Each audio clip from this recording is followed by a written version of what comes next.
Hi, everyone. Welcome. I'm so excited to introduce our guest today. We have Kelli Moore, who is the co-founder and CEO of Soulfire Productions, the premier podcast network for thought leaders, free thinkers, and visionaries. She's been the host of two top-rated podcasts, The Kelli Show and Okay Babe.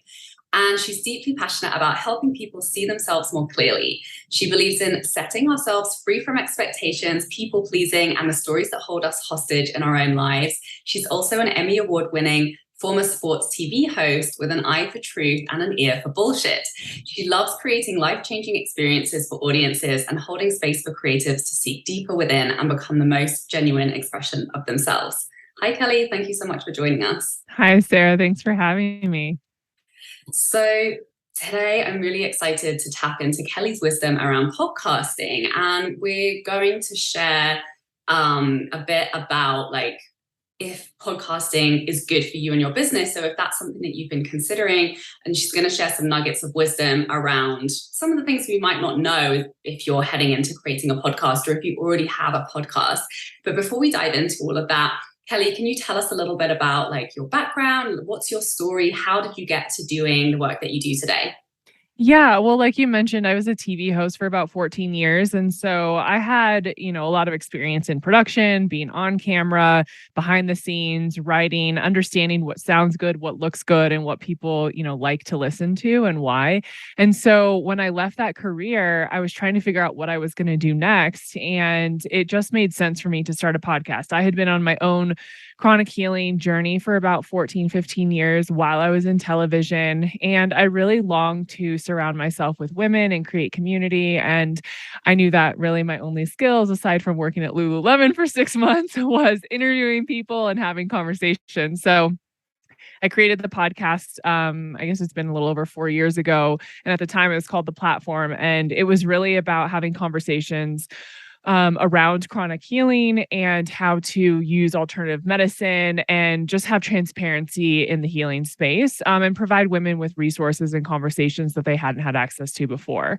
And so that was really the birth of my podcasting experience. And listening to podcasts prior to that was what really kind of was the catalyst for my healing journey, listening to different doctors and people who had been through similar experiences. And so I knew the power of podcasting. I knew the intimacy of it.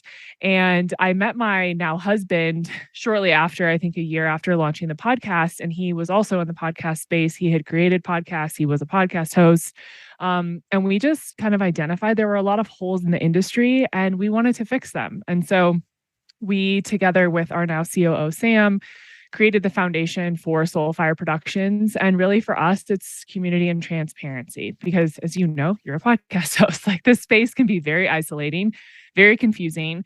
There's not a way to Google, these 5 steps will help you do whatever you want to do with your podcast. The information is just not readily available. And unfortunately, it's changing so much because it is such a new industry. Many of us have grown up listening to podcasts, but it's still really new compared to everything else. And so it's kind of the wild, wild west. And we wanted to empower our hosts to have information. We wanted to show them the ways to grow a show, strategize, monetize, all of those things, while also not having to be the ones to do every single logistic thing. So we created this to be a one-stop shop where you can give us all your audio, all your video. We'll create all your marketing assets. We'll do all of the show notes and editing and, make everything look really pretty. We'll post it for you. We'll email your guests.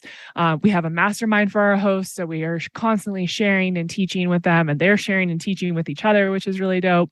And just having a place where people feel heard and understood and where they can ask questions and there's no dumb questions. And I don't pretend that we have every single answer out there, but we will do our best to support everyone in whatever way that looks. And also just to empower them to take ownership of their content and their messaging so that they can reach their goals within their businesses, to sell out programs or one-on-one clients or whatever that looks like. Amazing. So what would you say are some of the main things to consider for people who haven't started a podcast yet, but are thinking about jumping in and doing it? Yeah, I mean, I'm a pot stirrer. So as someone who runs a podcast production company, it's kind of rare for someone to hear this, but I don't think everyone needs a podcast. And I believe that because I've seen people start podcasts and their community just didn't want one. They wanted their blog, they wanted their book, they wanted their social media videos, but they didn't want to hear them talk for an hour about whatever that is. And to your point, I think there's some questions we have to ask ourselves before we decide, is a podcast right for me and right for my community and my business? So one of those things is, are people asking you for it? If you're the only one who thinks you should have a podcast, maybe you need to reconsider why you think that and if it's right for you. Because if your community has been consuming your content in blogs and video form for 5-10 years, and that's what they love, and then all of a sudden you've decided, hey, I'm going to have a podcast. Are you a good speaker? Do you have content that's engaging that makes sense in a podcast? If people aren't DMing you, asking you to have a podcast, or where can I listen to you talk more about this, then maybe that's not the right medium for you. So that's the first thing. The second thing is, do you have an actual goal for the show in mind? I have a lot of people who come to us who want to work with us. And this is one of the first questions I ask: what's the goal of the show? And they have no idea. They haven't thought about that. If you're not clear on the goal of the show and how it directly feeds into your business, how you're going to make money from it, how you're using it as a funnel, where you're sending people, how you're talking to them, where your community is coming from, then it's going to fall flat, plain and simple. Because if you don't have clarity yourself as the host, it's going to be confusing for your listeners and potential listeners. So they're not going to know how to find you. They're not going to know what to expect from the show. And they're not going to know what to do once they get there. It's like, okay, I'm listening to the show, but where's the value? Where am I being taken in this process? Most people want to listen to a podcast to learn something, right? And oftentimes, especially in the business space, you come to a podcast, you want to learn something, and then you want them to give you a course or a journal or a program or something where you can take that and really start implementing it. But if you don't have a clear funnel in your own business, then people will just stop listening because they really want someone who's going to take them through that process.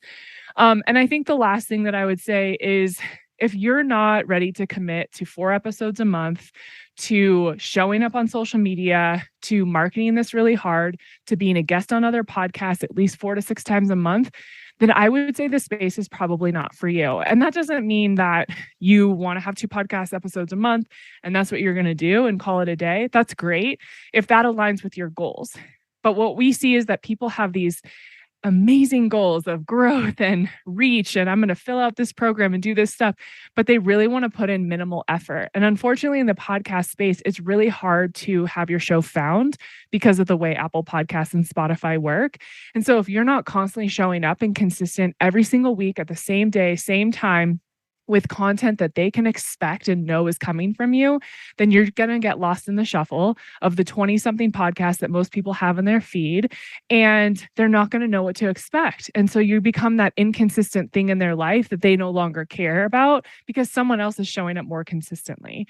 So I think making sure you have 4 episodes, making sure you're consistent every single week and that people know what to expect from you. If you're just not willing to do that, then I would say maybe reconsider if this is the right time for you. Before we get back to the episode, I have something exciting to tell you about. There were a couple of key things that changed everything in my life as an entrepreneur that allowed me to bring in 6 figures while working half as many hours and having more fun than ever before in my business. It was money mindset work around how I was doing business, combined with getting good at sharing strategic sales content online. I know you know that this is your year to start hitting your 10K month income goal and living the life of creative freedom and fulfillment you have been dreaming about. You're ready to be consistently attracting total dream soulmate clients through the creative content you're sharing on social media, and you want to be reaching more people, charging higher rates, and working much less.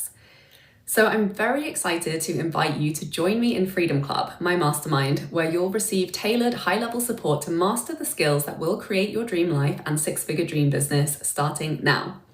With focused weekly trainings and coaching calls to find the clarity on your content that's going to make you the most money, to design a simple, fun launch strategy you'll enjoy following through on, plus daily support and feedback from me in the Voxer chat, you'll find that sweet spot in your business where you're the most confident in your work, having the most fun, and making the most money. Go to withsarahmac.com/freedom club to apply now. Now let's get back to the episode.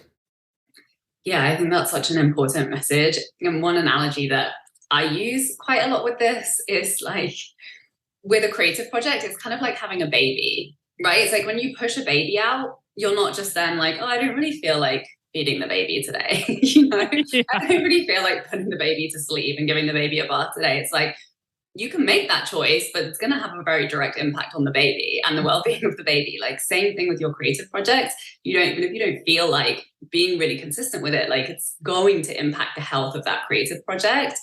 And yeah, consistency is so important and so powerful. Like, that's one thing that I love so much about having a podcast, like, over just, social media content, which is like gone within the blink of an eye into the abyss of the algorithm, right? Like, I love checking my stats and just seeing how it builds over time. And it's so rewarding to get that like constant growth and that constant feedback. And then people start telling you like, oh, I listened to your podcast, and then they sign up for your offers. And yeah, it's super, super fun. So I have a question for you. Obviously, like, I'm familiar, and I'm sure most of my audience are familiar with the idea of having a podcast to reach more people, and then bringing them into your world, to your coaching business, and then getting people to sign up for your email list, downloading a freebie, signing up for your offers, and like, that's how you monetize your podcast. I'm curious about, like, are there other ways to monetize a podcast? Like, I really don't know of any ways other than that, so I'd be curious to hear from you. Yeah. So obviously the best way to make money on your podcast is to have your own offers. And especially we work with a lot of small to medium sized podcasts. And so getting advertisers at a really high rate is no, I wouldn't say impossible, but you really have to prove that you can sell really well in order to do that. So, and also you only take a percentage of what you're selling. When it's your own offers, you're taking a very large percentage, if not everything, from what you sell. So I always tell everyone, from the very beginning, advertise your own stuff, have very clear offerings. Like you said, having a freebie to get people on an email list. That is one thing I see podcasters miss out on all the time. Something that they can opt into that actually gives them a lot of value is the best way to engage with your community. So definitely doing that. Love that you brought that up first. Second way, like I said, advertising, working with different brands. So really for podcasters, having a media kit to pitch yourself to brands is really important. And also pitching yourself to brands that you actually use and love. If you're a small to medium sized podcast, I would go after small to medium sized brands. Go after new brands who maybe are new to the podcasting space. Maybe you've done influencer deals with them on Instagram. And you're like, hey, I have this audience over here that I'm building. I would like to do a social media and podcast deal with you so that my listeners are not only hearing about it, but they're seeing me use this on social media and vice versa. And that's where we see the highest ROI for our hosts. So talking to the brand, I'll just use Branch Basics, for example. I'm working with them right now. It's a non-toxic cleaning company. It's female owned and run. Love what they do. I've been using their stuff for the last 4 years. I think they're amazing. And so we approached them and said, hey, we want to do a deal with you. It would be social and podcast. I'll do these stories. I'll talk about this on the podcast. And it's easy for me because I've been using it for so long, and I share with them my history of moving into the non-toxic space because of my chronic illness. I'm pregnant now. I really want my home to be super clean. And I really want to support a female-run business. And so they love that, right? Their immediate answer was like, yes, let's do this, because I showed my genuine interest and use and love of the product. I think that's where a lot of people miss out, is they don't do that. They're like, hey, send me free shit. And it's like, brands don't want to do that, right? They want to have that engaged interaction with the host as well as their listeners. So sending a media kit, telling them why you love working with them, and then giving them fair prices. A lot of people outprice themselves because we all decided that we have to price ourselves what we're worth. I don't know about you, but I don't think I'm worth $1 million, and I don't think I'm worth $15. Like, I think I'm a person. And so being really careful about how you price yourself based on what your ROI is. So say you price yourself at $1,000 for 4 ads on your podcast, but you are only getting 250 downloads an episode. How are you going to make that $1,000 back for the brand with your sales? You have to have an insanely loyal audience. And maybe you do. Maybe every single one of those people is buying $100-something worth of product, and that's how you're going to hit $1,000. Probably not, though. So what you do is you price yourself out of that deal, and then they're no longer going to work with you because they're going to say, well, you're not worth that. Or they're going to ask you to cut your pricing by, half or more. And you're like, well, I'm not worth that. Right. So we have to just have really honest conversations with ourselves about running ads. Um, and then the last thing is you can have a paid community. So a lot of podcasters are using things like Patreon, Discord, Telegram. I'm sure there's many more than that. And you can create your own on your website as well. But having a paid community where, say you post 45 minutes of your podcast episode, but there's another, 15 minutes to half an hour left, they get the 45 minutes for free on Apple. And then you create a paywall so that they have to go over somewhere else to listen to the rest of the episode. People get annoyed by this, but also people love it because they know that they're getting that extra content and they're getting extra value from you. And it's a great way to build community behind a paywall. And if you're someone who talks about things that get censored, which is like basically all of us at this point, having a paywall is really helpful because you can say whatever you want behind that, right? And a lot of comedians and entertainers have done that, but I've seen it a lot more in the health and wellness space, personal development, spirituality, sexuality. They're creating paywalls now because we're getting censored left and right for saying anything and everything on Instagram, on YouTube, in emails. It's like, where can we go? And so paywalls are really helpful, and having different tiers. So maybe someone comes in and they pay $5 to be able to listen to the rest of your episode. But if they pay $15, they get a live Q&A on Zoom with you. Maybe they get some free merch or they get discounts on your one-on-one programs. So just giving people options for how they can interact with you at different tiers is a great way to continue to bring people over from the podcast and show them that you have more to offer, that this is my free resource. Yay. Giving all of this to you for free here. But if you want more from me, this is where I'm really building community of people that want to make moves and change and all of that in their lives. So many great ideas to monetize your creativity, build community around your work. I love it so much. Thank you so much for sharing those. Mm-hmm. And what would you say are like the most impactful ways to grow an audience around a podcast? And, really what is the work that's required to do that? Yeah. So a lot of people have kind of coined the term podcast tours, basically going on a bunch of other podcasts as a guest and talking about your own work, your own show. If you're not doing this at least 4 to 6 times a month for 3 or 4 months at a time, taking a break and then going back to it, you're really missing out on building community. I've talked to people at all of the biggest networks that there are, and I've asked them the same question. I'm like, how do people build audiences? What are y'all doing? Like, are you running paid ads? How are you doing this? And they said, honestly, just sharing things on other podcasts, whether it's our host going on there or running an ad for a show. I mean, we all listen to true crime. You hear an ad for an upcoming episode or new series on Serial. And so that then everyone goes and downloads that podcast. And so it's just using communities to get to other communities. That's what a podcast tour is. I come on your show. I talk about what I do. I share Soulfire. Your community comes to the Soulfire website, is engaged. Maybe they listen to my podcast after that. And it's the best and most organic way to grow a show. And these agencies have told me, like, don't spend money on advertising because it doesn't translate. And there's really no way to track it either, because of the way the podcast space is set up. So I think that sharing on other podcasts, if you know of other podcasts that are aligned with you that you can also run ads for, run ads on their show for your stuff, then that's another great way to do it.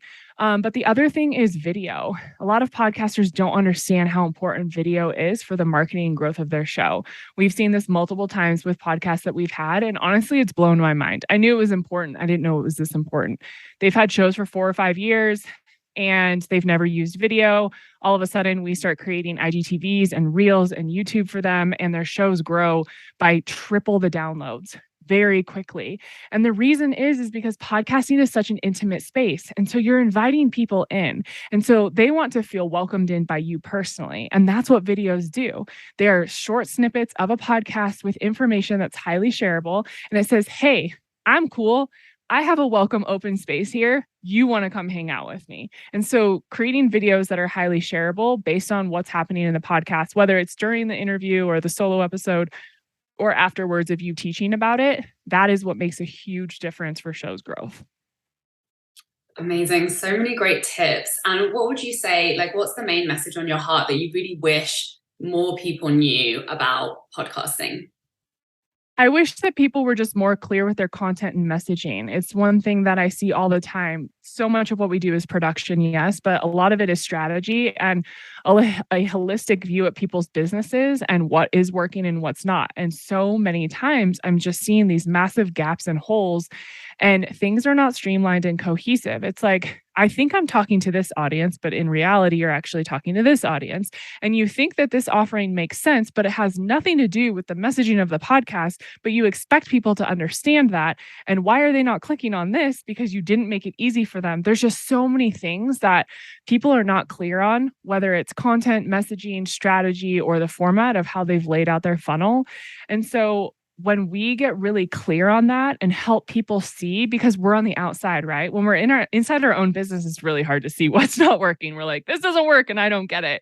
Someone help me. And so we come in and we're able to take a look, like bird's eye view, and put everything together and say, these are the holes. This is where it doesn't make sense. I put myself in the position of that person's listener or potential client and say, you said this and I don't get it. Or you said this and then I didn't know where to go. And so that's really helpful, is to have someone giving you input and feedback into where things don't make sense in your business, because that is such a reflection of the podcast. And you want to make the podcast work for you. And what I see so often is that people are working for their podcast, and it's so much harder than it needs to be. That is so true. And, it's like the same strategy for a business. Like, you have to know who you're talking to.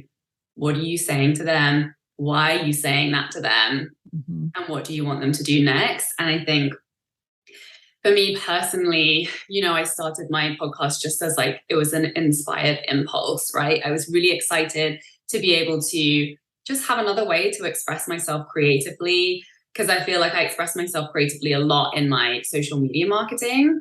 And so it really appealed to me to have this, a more, like you said, a more intimate space.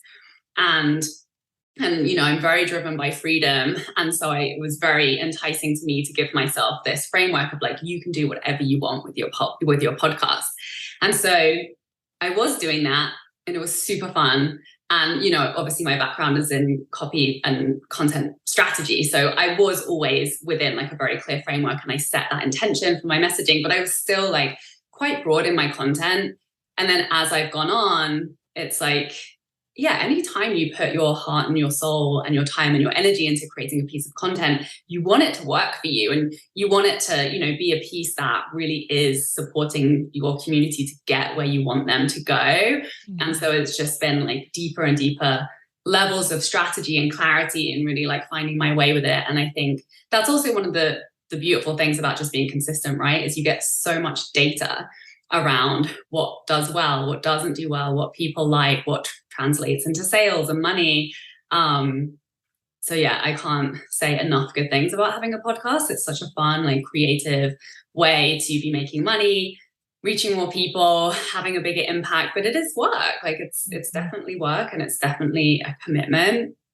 But I love this conversation so much. Thank you for sharing all of the wisdom that you have brought to the show today. So please tell everybody who's interested in learning about you and your work, where can they find you? What have you got going on? Yeah, so on Instagram, you can find Soulfire Productions Co., as well as my personal is Kelli T. Moore. And then our company website is soulfireproductionsco.com. And you can reach out and ask any questions at any time. I'm happy to help. Thank you so much, Kelli. Thank you. Thanks everyone for joining. Please leave us your comments and your questions and anything that came up for you around this episode, and we'll see you next week. Bye. For more inspirational content, head over to my website withsarahmac.com, and please support the show by liking, commenting, and subscribing.